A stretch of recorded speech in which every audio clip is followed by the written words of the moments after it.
What are you doing?" Justin Miller shoved open the door to his foster mom's hospital room, and what he saw in that split second would haunt him for the rest of his life. He wasn't supposed to catch her. Michelle had been in the hospital for 3 days. "Pneumonia," the doctor said. "Serious, but manageable."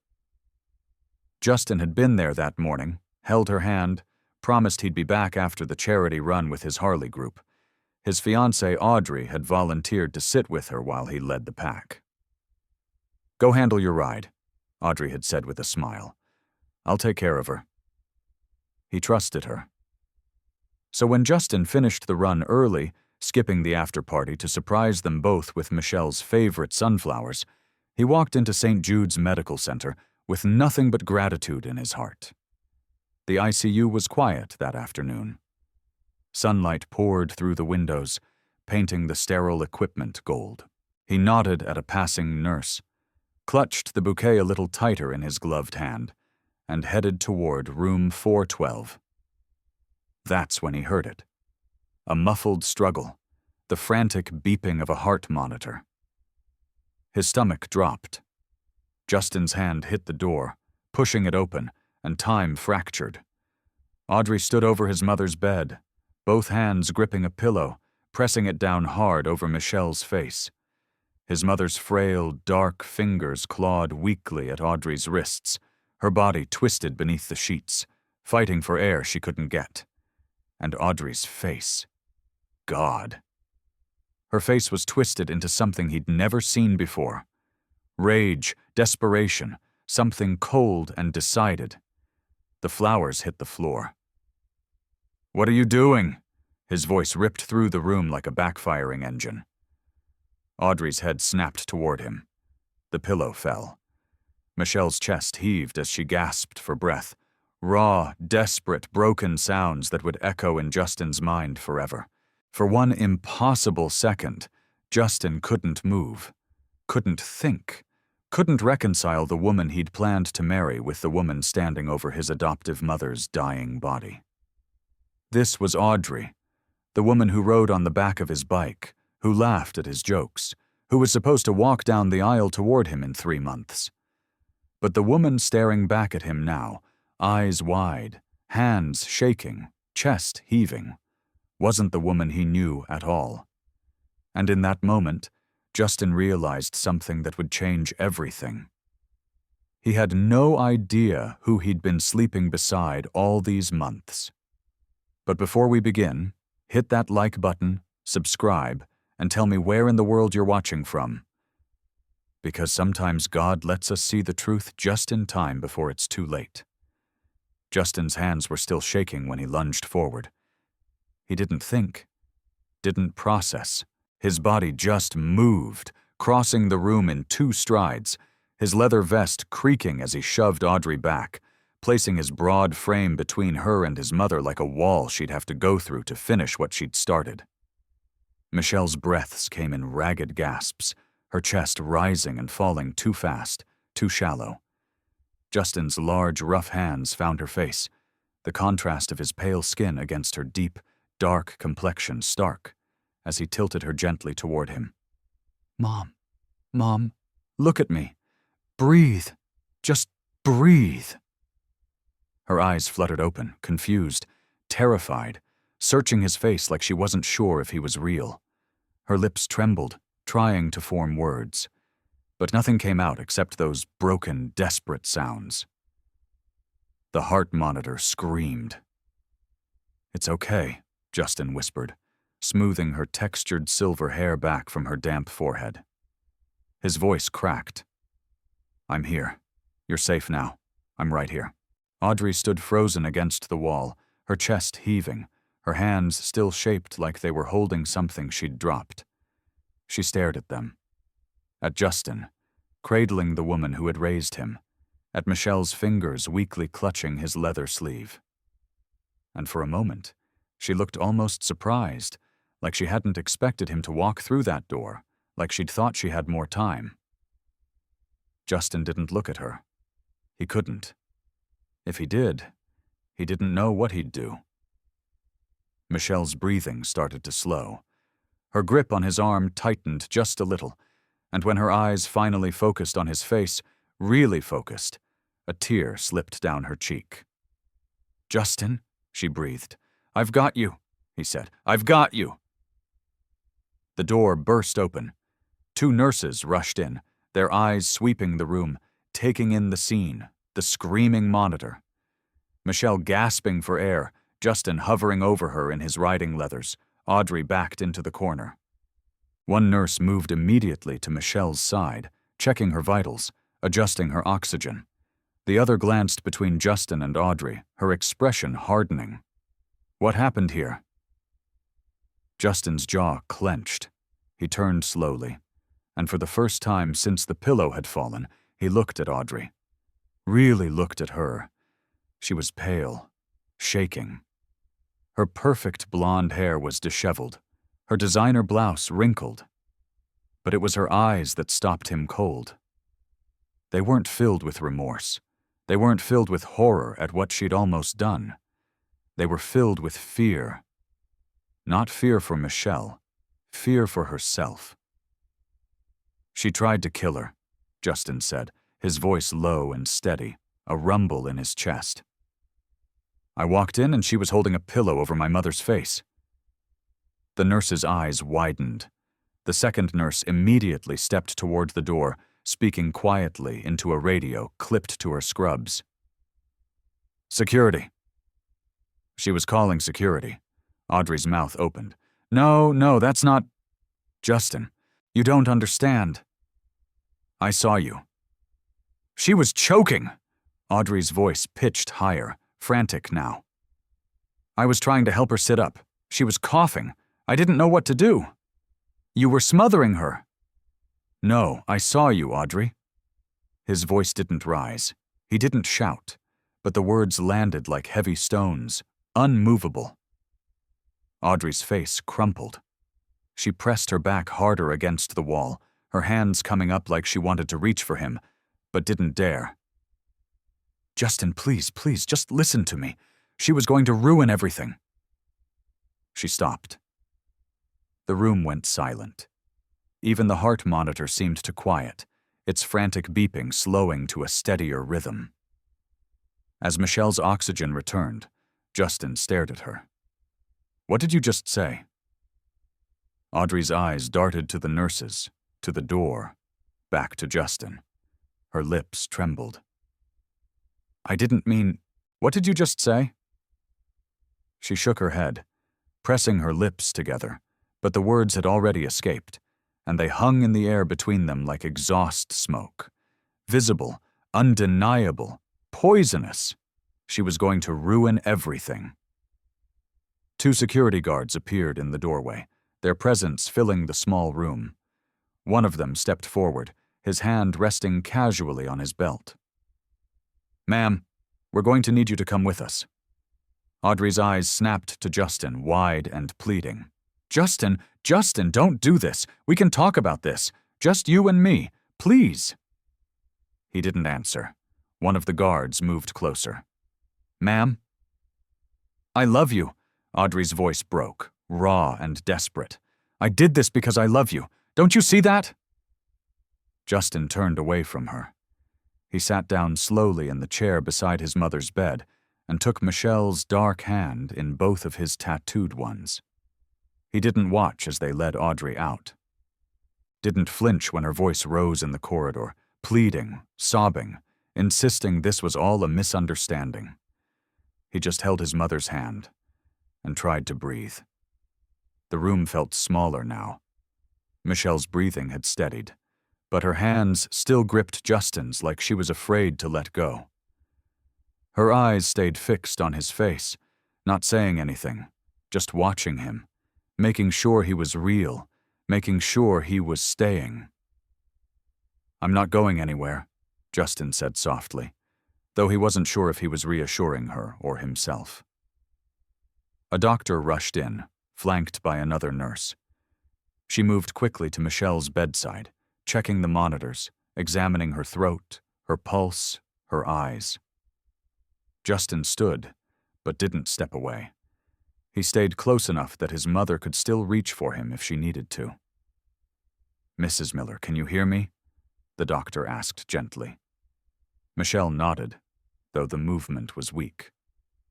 "Can you tell me what happened?" Michelle's mouth opened. Her voice came out thin and rasping. She was... "Don't," Justin said, his hand finding hers again. "Don't push yourself. Just rest." The doctor's eyes shifted to Justin. She didn't need to ask. The nurses had already told her. Down the corridor, Audrey's voice carried sharp, frantic, echoing off the walls. "You're making a mistake. He doesn't understand. She's been poisoning him against me for months." Justin closed his eyes. The doctor finished her examination and stepped back, her expression carefully neutral. "She's going to be okay physically, but she'll need to stay another night for observation. We'll keep her on oxygen and monitor her vitals closely." Justin nodded, unable to find words. "Mr. Miller," the doctor said quietly, glancing towards the door where Audrey's voice had finally faded. "The police are going to want to speak with you and with your mother when she's ready." "I know." The doctor placed a gentle hand on his leather-clad shoulder just for a moment, and then she left. The room settled into a strange, heavy silence. Justin sank back into the chair, his elbows on his knees, his head in his hands. His mind kept replaying it, the door opening, the pillow, his mother's dark hands clawing for air. Audrey's face twisted into something unrecognizable. How long had she been standing there? How close had Michelle come? 5 more minutes, maybe less. If he hadn't finished the run early, if he hadn't decided to stop for flowers, if he hadn't felt that pull in his chest telling him something was wrong, his mother would be dead. "Justin." Michelle's voice was barely a whisper, but it cut through the noise in his head like a blade. He looked up. Her eyes were glassy with tears, but there was something else there too, something that looked like guilt. "I'm sorry," she said. Justin's face crumpled. "Mom, no, don't. I should have said something sooner." Her words came slow, each one an effort. "I knew something wasn't right. The way she looked at you sometimes. The way she smiled when I wasn't looking. I felt it, but I didn't want to interfere. I didn't want you to think I was controlling or jealous." "Stop." Justin's voice broke. He leaned forward, taking both her hands in his. "This is not your fault." "Do you hear me? None of this is your fault." A tear slipped down Michelle's cheek. "I almost died because I didn't want to hurt your feelings." Justin's chest tightened. He pressed his forehead gently against her hands, his shoulders shaking. "You tried to tell me," he whispered. "You did. And I didn't listen." They stayed like that for a long time, mother and son, holding on to each other in a hospital room that still smelled faintly of fear and flowers scattered across the floor. Outside the window, the sun was setting. The city lights were beginning to flicker on one by one, like stars waking up. And somewhere down the hall, behind locked doors and security guards, the woman Justin had planned to marry was telling anyone who would listen that she'd done it all for love. The police came an hour later.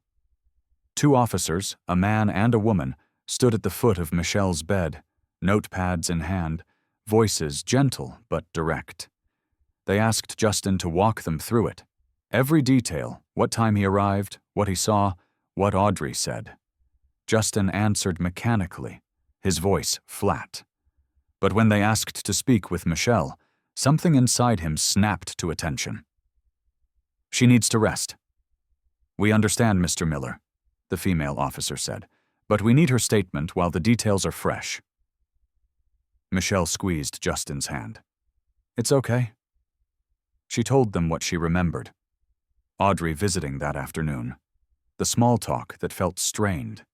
And then, without warning, Audrey's face changing, hardening into something Michelle didn't recognize. She said... Michelle's voice wavered.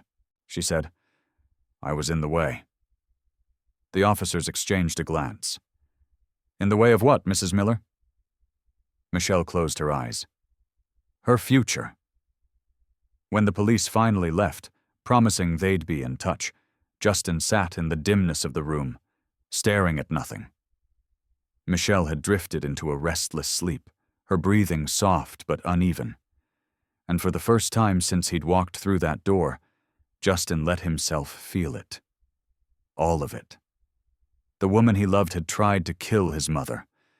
And the worst part, the part that made his stomach twist, was that he'd brought her into their lives. He'd ignored the small signs, dismissed his mother's gentle concerns, rushed into an engagement because he was tired of being alone. He thought of his biological father. He hadn't thought about him in years. But now the memory came flooding back, sharp and unwelcome. Justin was 7 when his dad left him at the shelter. He could still remember the sound of the door slamming, the silence that followed. And then Michelle, a young black nurse volunteering that night, looking at a scared white kid like he was the most important thing in the world. She fostered him, then adopted him. She never said a bad word about his biological parents, not once. She just kept going. She worked double shifts at the hospital, cleaned office buildings at night. Justin barely saw her some weeks, but every morning there was breakfast on the table. Every school event she was there, exhausted, smiling, pretending she wasn't running on 2 hours of sleep, ignoring the stares from people wondering why they were a family. When he opened his first custom bike shop, she cried. Not because she was sad, but because she was proud. "You're going to be somebody," she told him, gripping his grease-stained hands. "You're going to do things I never could." Justin built his reputation in the garage. By 32, he owned 3 dealerships. By 38, he was a wealthy man, respected in the biker community and the business world alike. And the first thing he did, the very first thing, was buy his mother a house. She stood in the driveway, staring at it, and burst into tears. "I don't deserve this," she whispered. "Yes, you do," Justin said. "You deserve everything."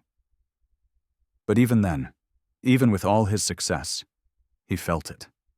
That weight, that quiet, constant reminder that he owed her more than money could ever repay. She gave him a life when the world threw him away, and he spent his whole life trying to be worthy of it. Maybe that's why he didn't see Audrey clearly. Maybe that's why he ignored his mother's concerns. Because deep down, some broken part of him believed he didn't deserve to be loved unless he earned it. And Audrey had made it feel so easy, until today, when easy became deadly. Justin met Audrey on a night when he wasn't looking for anyone. It was a charity bike show, one of those events he attended more out of obligation than interest. Leather cuts, cold beers, people writing checks to feel good about themselves.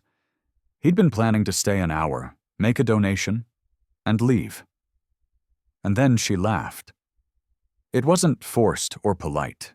It was genuine, real. She was standing near a custom chopper talking to someone about the non-profit's mission, and something the man said made her throw her head back and laugh like she'd forgotten anyone was watching. Justin found himself walking over. "You actually care about this," he said when the man walked away. Audrey turned, surprised, then smiled. "Why else would I be here? Most people come for the beer and the bikes." "And you?" He paused. "Honestly? Guilt?" She laughed again, and just like that, they were talking. Not about business or money or who knew who, but about things that mattered. She told him about her event planning work, not to impress him, but because she genuinely loved it, about organizing a fundraiser for a children's hospital that made her cry when she saw the kids' faces light up. She didn't ask what he did until halfway through the conversation. And when he told her he built the bikes, She just nodded. That's cool, but what do you care about? No one had asked him that in years. The weeks that followed felt like waking up. Burgers at quiet roadside diners where they talked until closing. Long rides through the canyons where Audrey pointed out little details he'd stopped noticing. A hawk, a hidden trail, the way light hit the cliffs at dusk. She had this energy about her, this way of making ordinary moments feel significant. Her apartment was modest but warm. She insisted on splitting checks sometimes, laughing when he protested. I'm not some damsel, Justin. I can take care of myself. He loved that about her. 3 months in, he brought her home to meet Michelle. His mother was kind as always. She asked Audrey about her work, her family, her dreams. Audrey answered with just the right mix of confidence and humility. And when Michelle hugged her goodbye, she whispered to Justin, "She's lovely." But there was something in her voice, something quiet and careful. What? Justin asked later when they were alone. Michelle hesitated. Nothing, sweetheart. She seems very nice, but... No but. Michelle smiled, touching his cheek with her warm hand. I'm happy you're happy. 5 months later, Justin proposed. They were watching the sunset from the balcony of his hilltop home, the city glowing beneath them. And it just felt right. He got down on one knee, and Audrey's eyes filled with tears. Yes, she whispered. Yes, of course. A week later, over coffee, Audrey brought up a prenup. I want you to know I love you, she said, her hand covering his. Not your shop, not your money. Justin shook his head. I don't need that. I trust you. Something flickered across her face so fast he almost missed it. Disappointment or frustration? But then she smiled and squeezed his hand. Okay, if you're sure. He was sure. Michelle had concerns, small ones, gently voiced. What's the rush? She asked one evening. You've only known each other a few months. Mom, I'm 45. I know what I want. I'm not saying she's not wonderful, darling. I'm just saying take your time. But Justin didn't want to take his time. He'd spent years building an empire of chrome and steel and coming home to empty rooms. Audrey made him feel like maybe he could have both success and someone to share it with. So he ignored the way Audrey's smile sometimes tightened when Michelle offered wedding advice. Ignored the way she called Michelle Mom a little too quickly, a little too eagerly. Ignored the small moments when her mask slipped and something colder showed through. He ignored it all until 2 weeks ago when Michelle collapsed. Pneumonia, the doctor said. She needed to be hospitalized, and Audrey volunteered to visit every afternoon while Justin worked at the shop. I'll keep her company, Audrey had said, kissing his cheek. You focus on the bikes, I've got her. Justin had been so grateful. He thought it meant she loved his mother. He didn't realize she was buying time, waiting for her moment, planning. Michelle's pneumonia didn't get better the way they expected. What started as a manageable infection turned into complications. Her oxygen levels dropped. Her fever spiked. The doctors moved her to the ICU and spoke in careful, measured tones about recovery, taking longer than anticipated. Justin came every evening after closing the shop, sitting beside her bed, holding her hand, talking about nothing important, just filling the silence so she wouldn't feel alone. Audrey came during the afternoons. Or so she said. 3 days before Justin walked through that door, something happened that he wouldn't learn about until much later. Michelle was awake when Audrey arrived that afternoon. Her breathing labored, but her mind clear. Audrey pulled a chair close to the bed, smiled warmly, and asked how she was feeling. Tired, Michelle admitted. But I'll be all right. Of course you will. Audrey's voice was sweet. Too sweet. You're strong. They made small talk for a few minutes. The weather, the nurses, Michelle's physical therapy progress. And then Michelle said something that changed the air in the room. I've been thinking, Audrey, Maybe you and Justin should postpone the wedding, just until I'm well enough to really be present for it." Audrey's smile froze. "Oh, well, if that's what you think is best." Michelle reached for her hand. "I just want to make sure you're both certain. Marriage it's everything. And sometimes when things move quickly, it's easy to miss things." Audrey's fingers tightened around Michelle's. "What kinds of things?" Michelle's dark eyes were gentle but honest. "I've noticed how much pressure you both seem to be under. Justin works so much, and you're planning a wedding while dealing with all of this. I just worry. Have you two really had time to talk about the hard things? Money, family, what you both want out of life?" "We've talked," Audrey said quietly. "I know you have, sweetheart. I'm not doubting that." Michelle paused, choosing her words carefully. "Justin has a big heart. He leads with it, always has. And that's beautiful, but sometimes it makes him vulnerable. I just want to make sure he's seeing clearly, that you both are." Audrey pulled her hand back slowly. "You don't think I'm right for him?" "That's not what I said, but it's what you mean." Michelle sighed, her breath rattling slightly. "I think you're lovely. I do. But I've also watched my son fall in love before, and this feels different, faster, and I can't shake the feeling that something's not quite right." Audrey stood, her purse clutched tight in her hands. Her knuckles were white. "I should go," she said, her voice strained. "Let you rest." Michelle nodded, her eyes sad but unwavering. "I'm not trying to hurt you, Audrey. I'm trying to protect him from rushing into something that isn't ready." Audrey left without another word. And Michelle lay in that hospital bed, staring at the ceiling, wondering if she'd just made a terrible mistake. What Michelle didn't know, what no one knew, was that Audrey's apartment was drowning in debt. Credit card statements hidden in drawers, collection notices stuffed in shoeboxes, eviction warnings taped to her door when no one was looking.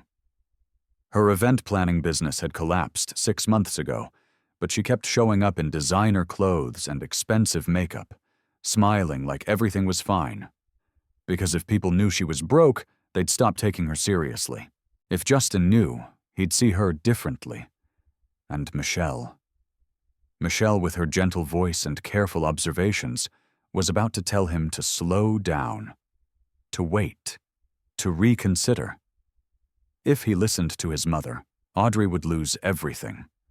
The engagement, the security, the life she'd spent 8 months carefully constructing. So, when Audrey visited the next day, and Michelle mentioned wanting to talk to Justin about the wedding timeline, something inside Audrey snapped. "What are you going to tell him?" Audrey asked, her voice tight. Michelle smiled softly. "Just that maybe you both should take more time. Wait until I'm better. Make sure you're ready." Audrey's heart pounded. "And if he agrees, then you'll have more time to build something real." But Audrey didn't want more time. She needed this to happen now. Before the creditors came. Before Justin saw through her. Before his mother convinced him she wasn't enough. And as she left the hospital that evening, walking through the parking lot under a sky streaked with pink and gold, Audrey made a decision. Michelle was the problem, and problems could be solved. By the time the detectives arrived, Michelle was sleeping again. They were different from the first officers. Older, quieter, with eyes that had seen too much. They asked Justin to step into the hallway, away from his mother, and he followed reluctantly, glancing back to make sure she was still breathing. Down the corridor, Audrey sat in a small waiting room under the watch of a security guard. Her makeup had run, her hands were cuffed in front of her, and when she saw Justin step out of the room, her face crumpled. "Justin, please!" "Don't," he said, his voice cold, emptier than he'd ever heard it. The detective, a woman with gray streaks in her hair and a wedding ring on her finger, gestured toward a quieter corner. "Mr. Miller, can you walk me through what you witnessed?" Justin did, every detail. The pillow, his mother's struggling hands, Audrey's face. "And what did Miss Hill say when you confronted her?" Justin hesitated, the words still echoing in his head. "She said my mother was going to ruin everything." The detective's pen paused. "Ruin what?" "I don't know. She didn't get to finish, but..." Even as he said it, pieces were starting to click together. Small things he'd dismissed. The way Audrey's smile never quite reached her eyes when Michelle offered wedding advice, how quickly she'd pushed for a fall wedding, the prenup suggestion that felt performative, like she was checking a box. The detective glanced toward the waiting room. "We'd like to speak with Miss Hill now. You're welcome to stay, but you don't have to." Justin stayed. They brought Audrey into a small consultation room, and Justin stood just outside, watching through the narrow window in the door. He told himself he needed to hear this, needed to understand, but part of him was hoping, desperately, foolishly hoping that there was an explanation that would make sense of this. There wasn't. "Miss Hill," the detective began, her voice even, "can you tell me what happened in Mrs. Miller's room this afternoon?" Audrey's lips trembled. "It's not what it looked like." "What was it then?" "She was trying to take him from me." Audrey's voice cracked, rising. "She's been poisoning him against me for months, telling him we're moving too fast, that I'm not good enough, that he should wait." "So, you tried to kill her?" "No, I just..." Audrey stopped, her chest heaving. Her eyes darted around the room like she was looking for an escape that didn't exist. "I needed her to stop." The detective leaned forward. "Stop what?" "Talking, interfering, ruining everything I've worked for." There it was again. That phrase, "worked for." The detective caught it too. "What do you mean, worked for?" Audrey's face twisted. She pressed her palms against her eyes, and when she spoke again, her voice was barely above a whisper. "Do you know how hard it is to get close to someone like Justin? How many years I spent positioning myself in the right circles, going to the right events, making the right connections?" Justin's stomach turned. "Miss Hill." "She was going to tell him to leave me." Audrey's voice broke into something raw and wild. I could see it in her eyes. Every time she looked at me, she was calculating, judging, deciding I wasn't enough. And if she told him to wait, to reconsider, he'd listen. He always listens to her. "So you tried to suffocate her?" Audrey's hands dropped. Her eyes were red, desperate, unrecognizable. "I love him. I did this because I love him." "That's not love," the detective said quietly. Outside the door, Justin couldn't breathe. Years positioning myself. Their first meeting, the bike show, her laugh, the way she'd seemed so genuine. It was all calculated, researched, planned. She hadn't fallen for him. She'd hunted him. The detective stood. "Audrey Hill, you're under arrest for attempted murder." Audrey's head snapped up. No, you can't! Justin!" Her voice rose to a scream as they helped her to her feet. "Justin, please don't let them do this. We can work through this. I love you." Justin turned away. He walked back toward his mother's room. Audrey's voice echoing behind him, pleading, breaking, promising things that had never been real. And when he finally sat down beside Michelle's bed again, when he took her hand in his and felt her fingers curl weakly around his, he let himself cry. Not for Audrey, but for the man he'd been 3 hours ago. The one who thought he'd found love, who thought he understood what trust meant, who thought he was building a future. That man was gone, and Justin didn't know who was left in his place. The sun had set by the time the detective came back. Justin was still sitting beside Michelle's bed, his hand in hers, watching the rhythm of her breathing. He hadn't moved in over an hour, hadn't checked his phone, hadn't thought about the shop or the club or the 20 messages probably waiting for him. None of it mattered. The detective knocked softly on the door frame. "Mr. Miller, can I have a moment?" Justin nodded, carefully untangling his fingers from his mother's. She stirred slightly, but didn't wake. He stepped into the hallway, closing the door behind him. "We searched Miss Hill's apartment," the detective said, "with her consent." Justin's throat tightened. "And she's in significant financial trouble. Credit card debt over $180,000. Her event planning business filed for bankruptcy 6 months ago. There are eviction notices, collection letters, some dating back nearly a year."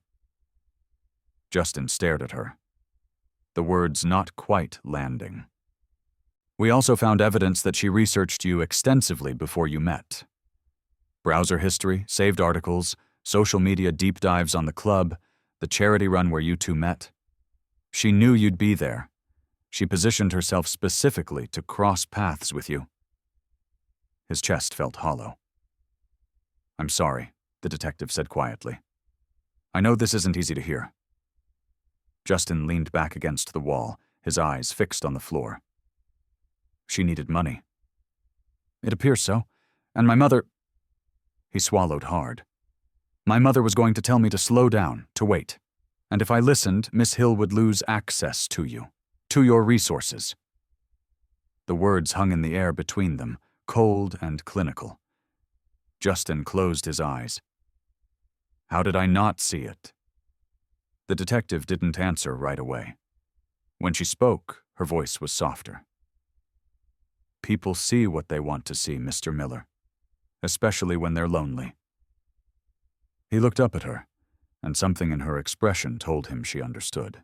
That maybe she'd been there too, once trusting the wrong person, missing the signs. "She'll be arraigned tomorrow," the detective continued. "Attempted murder.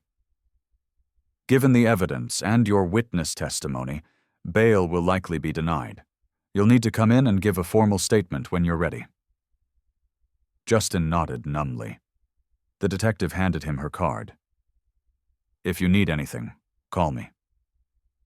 She left him standing there in the hallway, fluorescent lights buzzing overhead, the faint smell of antiseptic and cafeteria food drifting through the air. He went back inside. Michelle was awake now, her eyes tracking him as he crossed the room.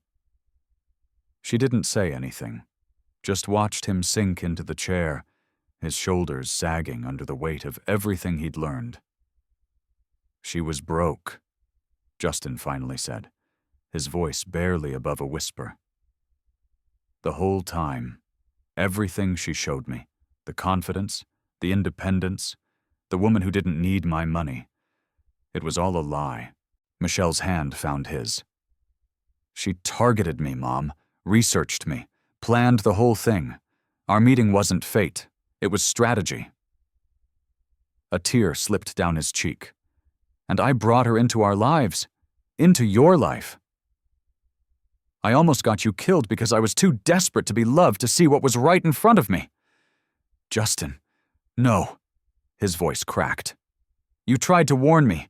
You told me to slow down and I didn't listen.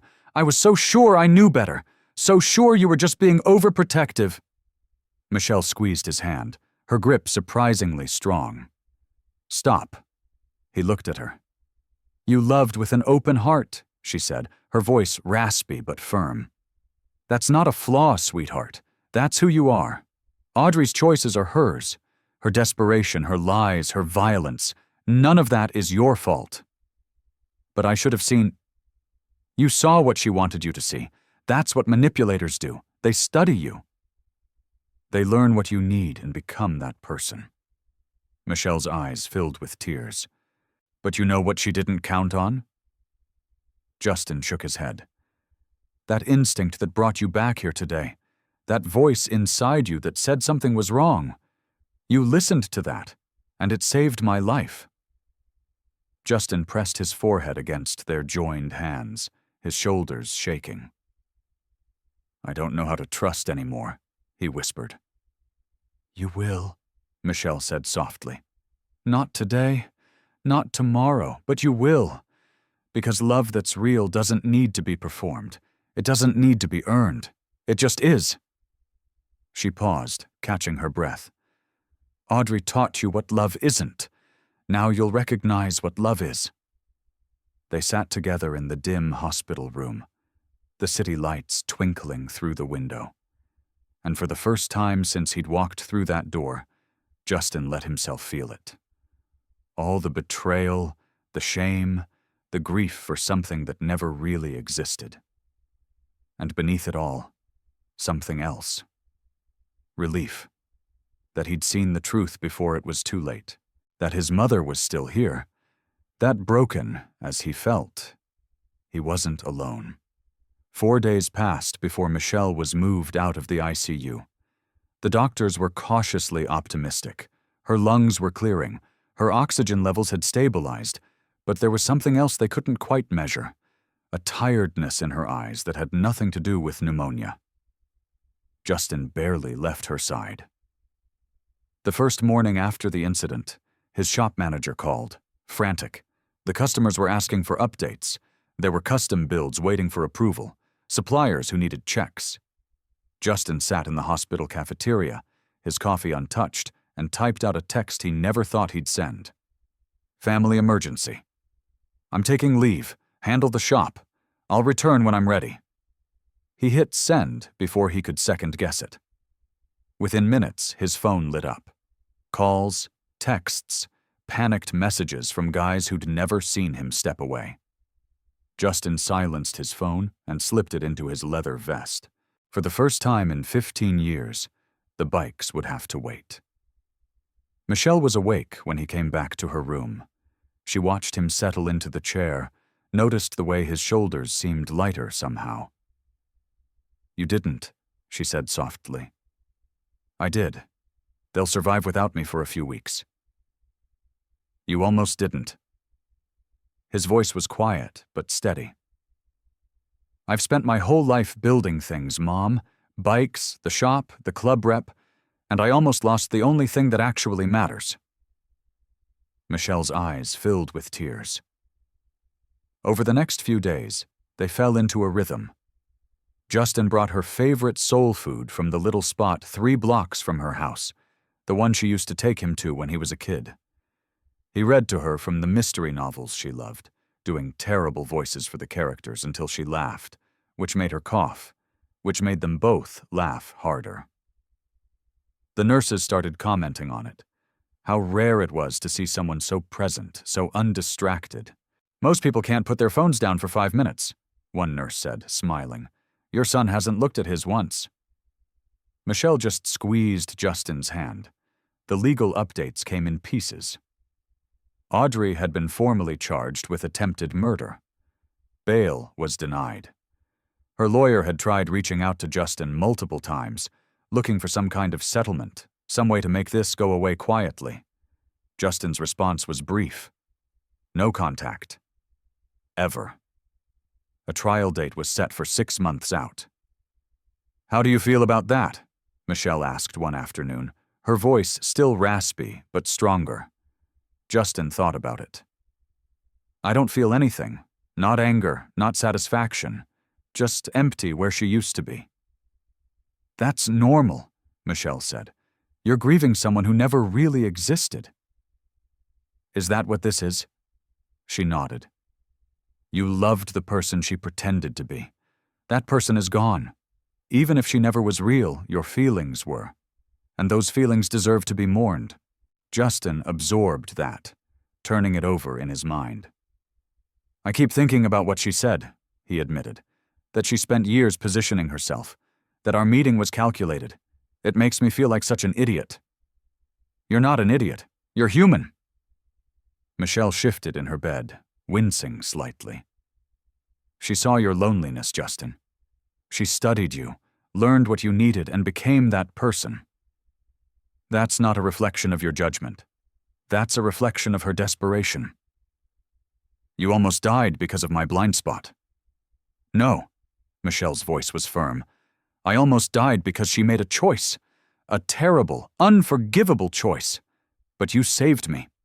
You listened to that voice inside you that said something was wrong, and you came back. That's what matters. Justin wanted to believe her. He was trying. That evening, after Michelle had fallen asleep, Justin found himself talking to the hospital chaplain, a quiet man with kind eyes who'd stopped by Michelle's room earlier in the week. I don't know how to trust anymore, Justin confessed. How do I move forward when I can't tell what's real? The chaplain was quiet for a moment. You start small. You start with the people who've proven themselves. Your mother, for instance. She's been steady your whole life, hasn't she? Justin nodded. Build from there. Let trust be earned slowly over time through consistency, not through grand gestures or perfect words, but through showing up day after day, the way you're showing up for her now. Something in Justin's chest loosened slightly. Before he left, the chaplain added, Sometimes God lets us see the truth just in time. Not to punish us, but to protect us. Maybe that instinct that brought you back here wasn't yours alone. Justin sat with that long after the chaplain had gone. By the end of the week, Michelle was discharged. Justin moved her into his guest room temporarily, he said, though they both knew he had no intention of letting her go back to her place alone anytime soon. He hired a nurse to help with her care, but he did most of it himself. Morning coffee together, afternoon walks around the property, evening conversations that stretched into the night. His shop manager sent updates. The business was running smoothly without him. Better even, now that his crew had the freedom to step up. Michelle watched him one morning, sunlight streaming through the windows, and smiled. You're different. How? Quieter, more settled. She paused. More like the boy I raised, before the business, before the pressure, just you. Justin looked out at the bikes in the driveway, the life he'd built. It didn't feel as important as it used to. What felt important was this. His mother's hand in his, her breathing steady, her smile real. This was enough. 6 weeks later, Michelle stood in Justin's kitchen making breakfast. It was a simple thing.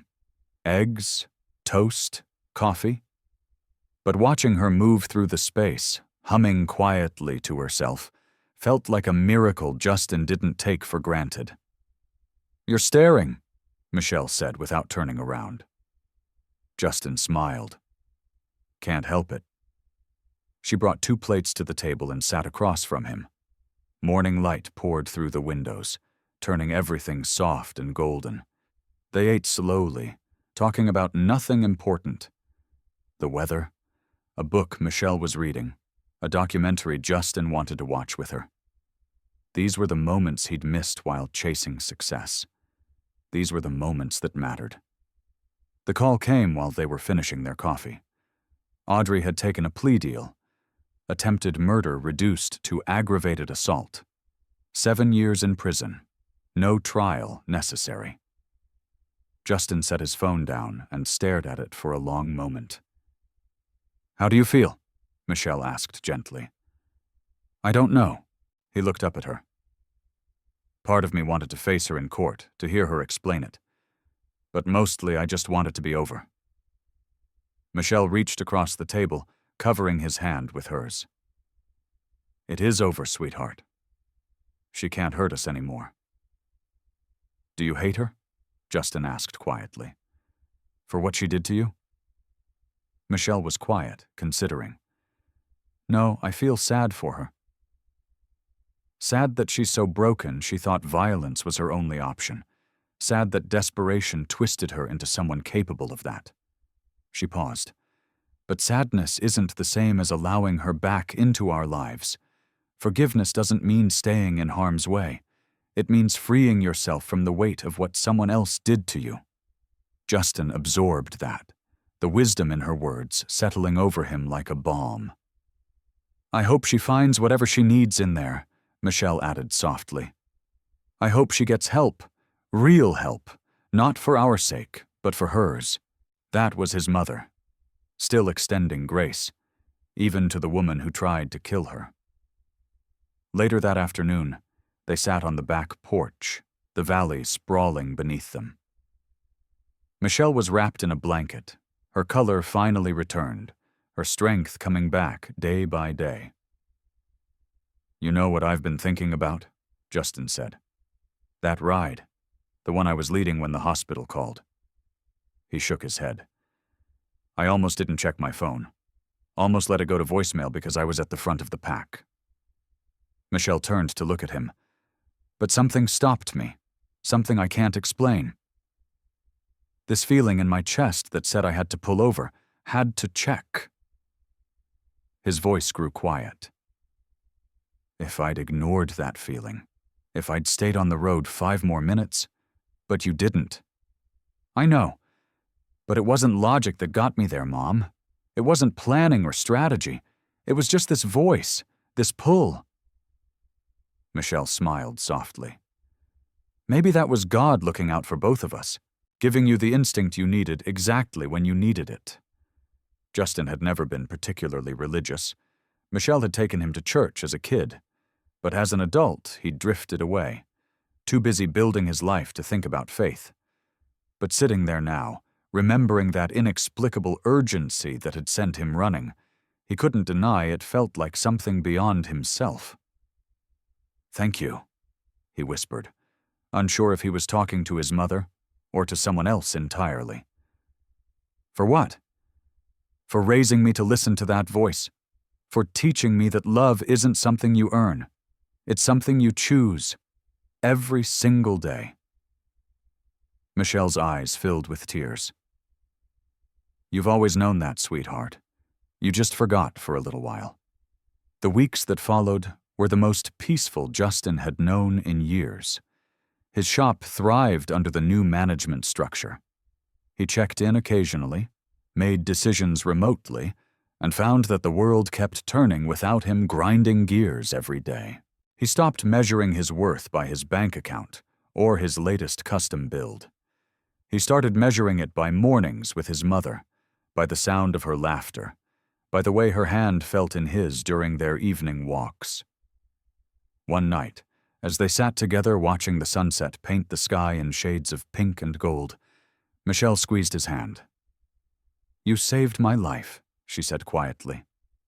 You saved mine first, Justin replied. Every day for 45 years. She smiled, tears sliding down her cheeks. That's what love does. It saves us over and over in ways we don't always see. Justin understood now what Audrey had never grasped. That true wealth wasn't measured in dollars or possessions.